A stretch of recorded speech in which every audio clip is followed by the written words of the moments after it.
Hi, everyone. This is Jacqui Cooper with CryptoMom2 Talk Show, and I want to welcome everyone back to this episode. I am really excited to have someone who is in the cryptocurrency and the blockchain world who's going to be talking to us more about what's going on in the United States as well as globally, both in current events as well as things that are trending and are about to go on legislation-wise and everything else like that. Before I actually introduce him, for those that are new to CryptoMom2, I just want to share a little bit about my background and how I started the talk show. I actually am an attorney, even though I'm not technically practicing right now. I'm in the special education area. So I really believe in education and supporting everyone in their development and across platforms. So I am new to the cryptocurrency area in comparison to some others that have been doing this for a number of years. And as I started to navigate buying Bitcoin, buying altcoins, getting involved with NFTs, which are non-fungible tokens and other things, I realized others had the same need as I did to have mentors and individuals who could guide them and not necessarily say, invest in this or do this, but more understand what the process is, what a wallet is, what the platforms are. The whole area of blockchain is evolving and it's very creative, and the technology is being used both by individuals as well as by commercial businesses. And to me, it's fascinating, the applications and where we're going with it, because I know just like the internet many, many years ago, everyone was so new and said, what is this? Well, the same thing is happening with blockchain. And, 20 years down the road, we will be looking at this thinking, how could we say, what is it? Because it's just so integrated into what we're doing.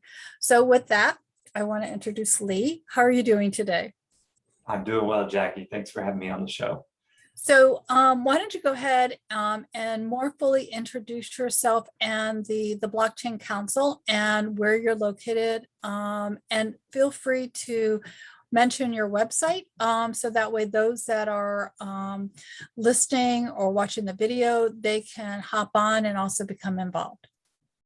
We are a industry association, a 501c6 nonprofit, so like a chamber of commerce.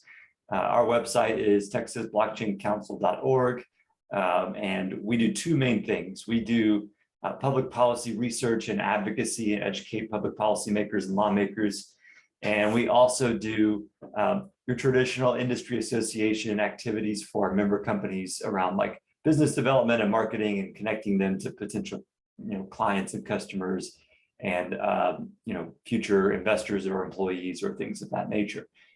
So we have both of those operations ongoing, and we've grown pretty quickly because Texas is becoming an epicenter for blockchain technology. And we would like to think that part of the reason for that is because of our efforts in the legislature, getting some legislation passed and working with elected officials like Governor Abbott and other members of the Texas congressional delegation to push forward innovation. Texas has always been a state that's synonymous with independent thinking and innovation, and we want to make that, we want to further that to the blockchain industry as well. I love what you've been saying about innovation, because that is the one thing that drew me to what blockchain is. For those that might not be familiar, for those that are new to the terminology and the words that we're using, blockchain is really, think of it like Legos.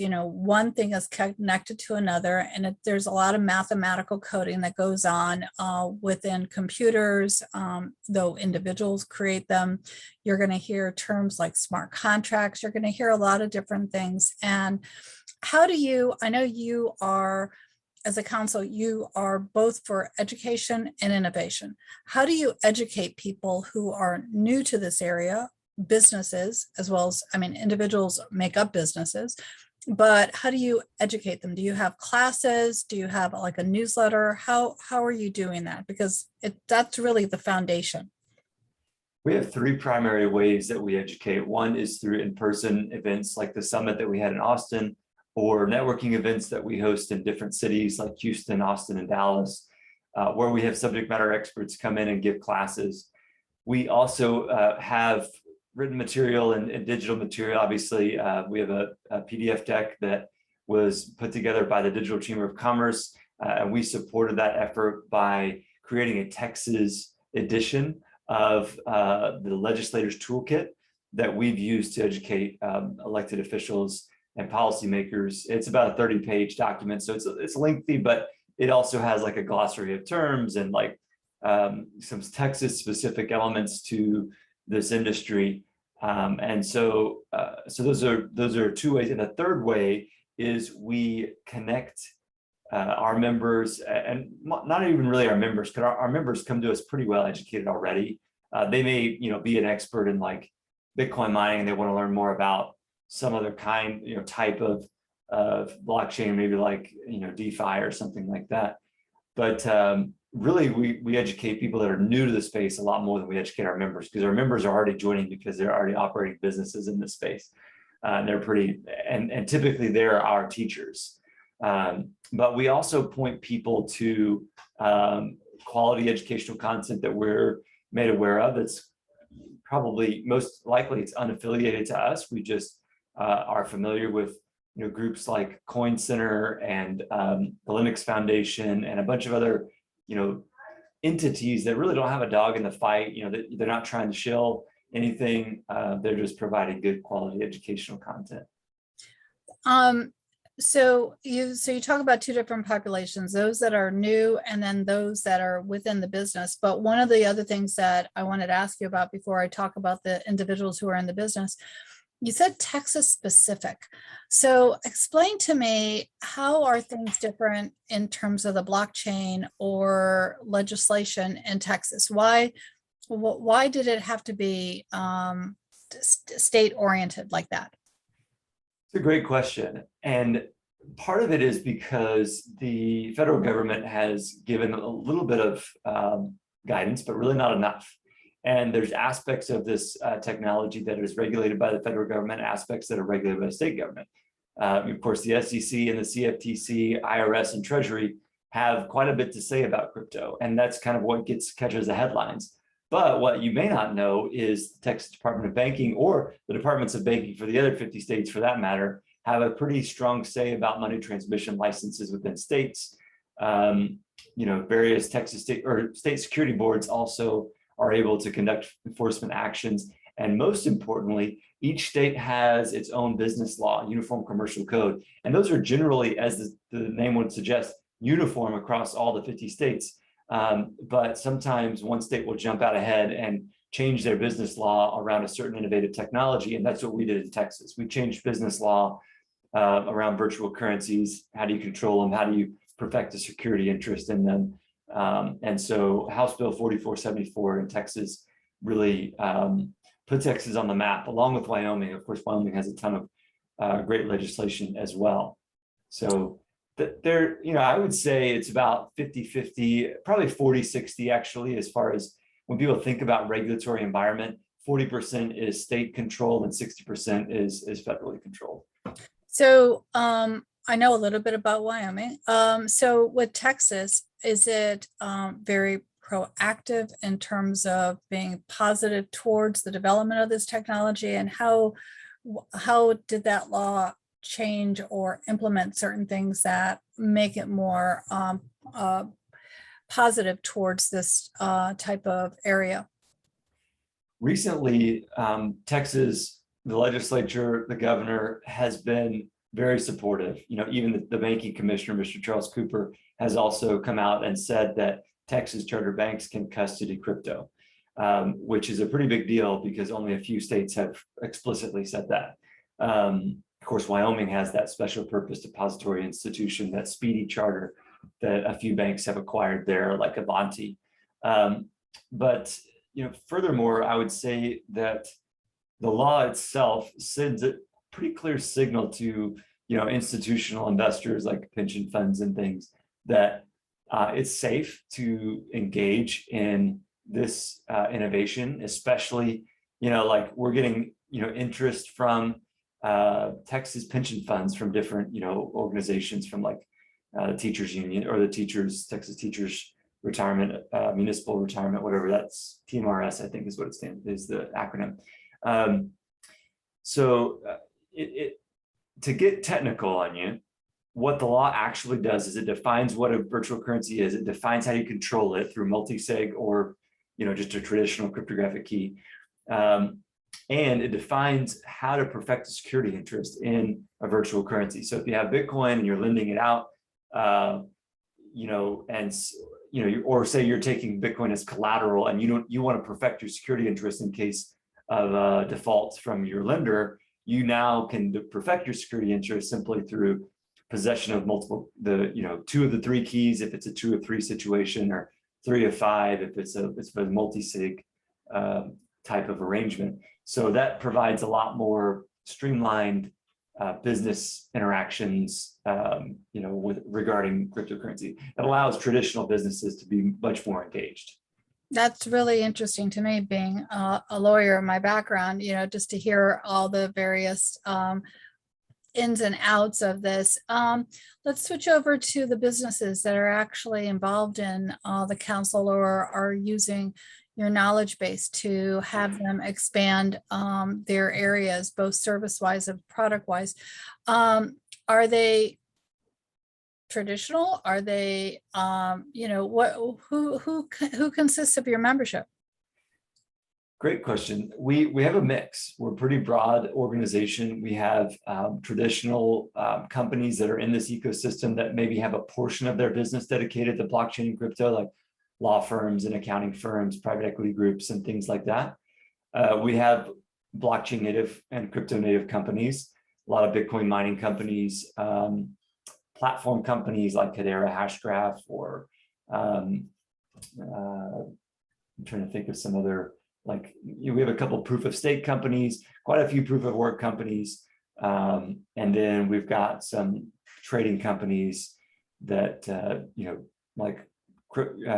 funds that do quantitative and investing, or venture funds and things like that. So it runs the gamut. Do you find that these some of the companies that are in your council, are they accepting cryptocurrency as one method of payment, or are they primarily accepting the fiat, and then they're using it as a point of sale? How are they? Is it just that they have a knowledge base, or how else are they extending their interest in the blockchain?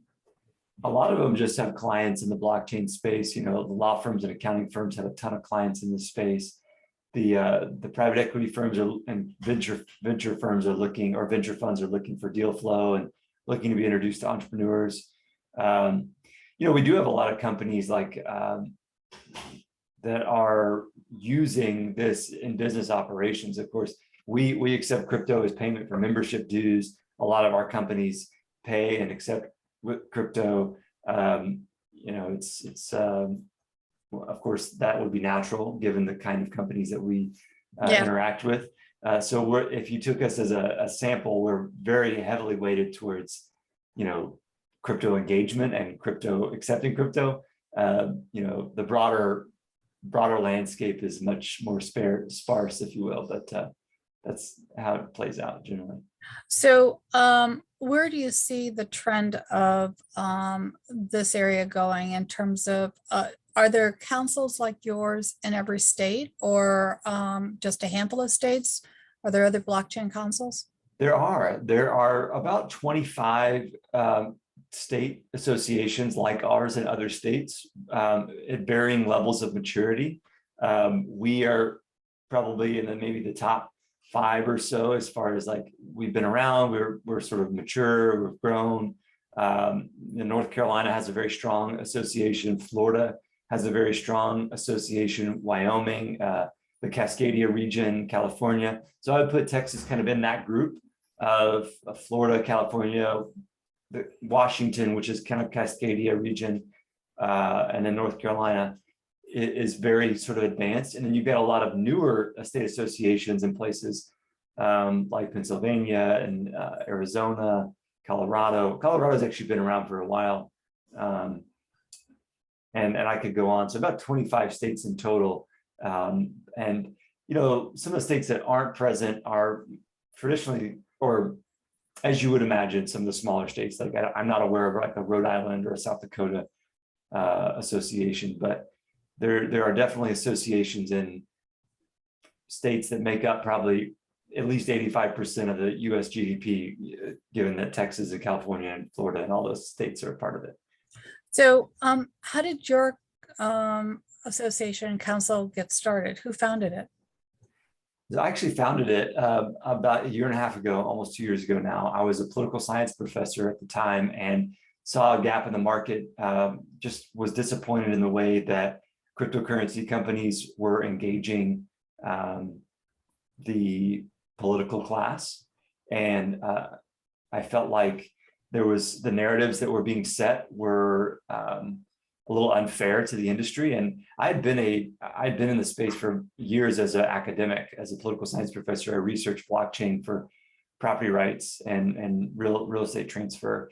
And really just the whole concept of using distributed ledgers. And Bitcoin really solved a lot of human problems around trust and value transfer.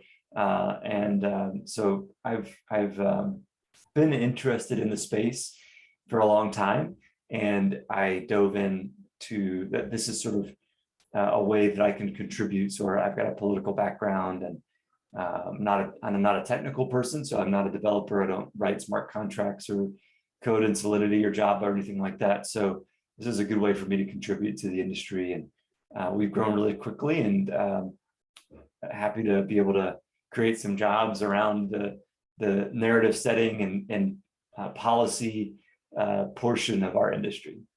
I think what you're doing is really important. Being an educator myself, I know that there's all different levels of education. And like you said, you educate within the community, both on the commercial side as well as the individual side, and also, the political side. But I see the next area of education is going to be within our schools, because we need to have our young individuals understand that this is a career path that they can look at as companies develop. And there's always safety things that you need to do around it, but even from that perspective, that's a whole career path in itself.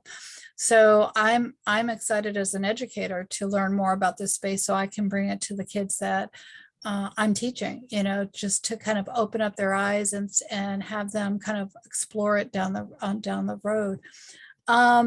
Where I know you just finished, a major summit. What's coming down the path every year? Do you have certain events that you host? And then the other question I don't want to forget to ask is, since you mentioned there are 25 states and growing probably, do all of the family of councils, do they get together and have kind of conversations about the trends that they see across the country? So both of those areas I don't want to forget to ask you about. Yeah, I'll answer the second question first. We do. We gather on, obviously virtually, once a month to share best practices. And this Thursday we'll be gathering with a group that's spearheaded by the president of the Cascadia Blockchain Association, Ari Yu. She and I sort of founded this loose association of states, and she's really taken it. So I've asked her to kind of, or I guess I've stepped back from leading because I've really seen what she's able to do, and I was fully supportive of her like taking the reins of that, and she's done an incredible job. So that is going well. We do have a summit. Our first annual summit just finished 2 weeks ago. It went incredibly well. We were very pleased with how the content turned out and the turnout of the number of people that were there. And so, of course, we'll be making that an annual event for sure. Every fall, probably September, October timeframe next year. We're really waiting to see the governor.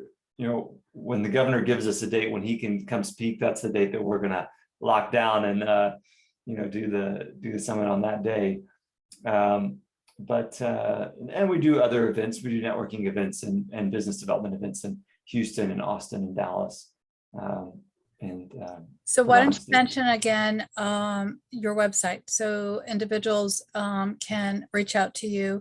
And for everyone that doesn't have a pen and paper, don't worry, it's going to be in the blog below. So that way you'll be able to come back to this episode and connect in and see what's going on in Texas with respect to the blockchain and events and activities. But why don't you go ahead and say it again?